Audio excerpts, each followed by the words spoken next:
A major shift in global trade is happening right now.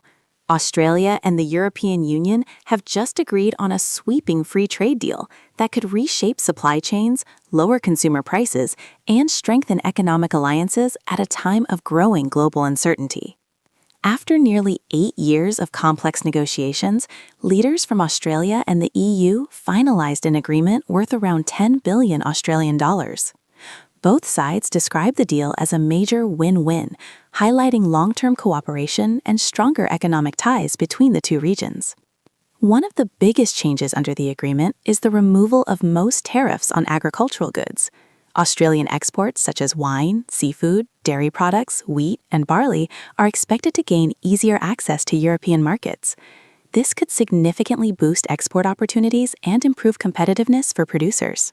At the same time, Australian consumers may benefit from lower prices on a wide range of European goods, including wine, spirits, chocolate, biscuits, and pasta. Governments say this increased trade flow could stimulate economic activity and strengthen supply chains across both continents. However, not everyone is fully satisfied. Some representatives of Australia's red meat industry argue that the export quotas negotiated in the agreement fall short of expectations.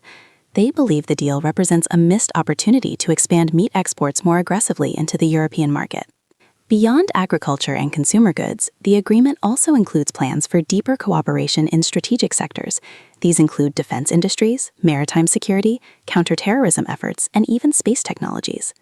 Leaders emphasize that closer coordination in these areas could improve resilience in an increasingly unpredictable geopolitical environment. Another key focus of the partnership is critical minerals.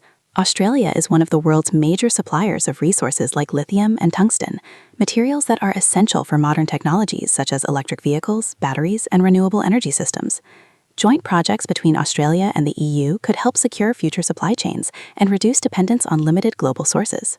European Commission President Ursula von der Leyen described the agreement as a response to a deeply changing world, where tariffs and supply chain vulnerabilities are increasingly used as tools of geopolitical influence. She stressed that trust between partners now matters more than simple transactions. Australian Prime Minister Anthony Albanese also pointed to the historical and cultural connections between Australia and Europe, noting that migration has shaped Australia's modern economy and identity. According to him, the deal reflects both economic opportunity and shared values. As global trade tensions continue to rise, this agreement may become an important model for future economic alliances. Analysts say it could influence commodity markets, reshape trade strategies, and signal a broader shift towards trusted regional partnerships. Whether the deal delivers its full promised benefits will depend on how quickly industries adapt and how global economic conditions evolve. But one thing is clear: in a time of uncertainty, nations are moving fast to secure their economic future through new cooperation.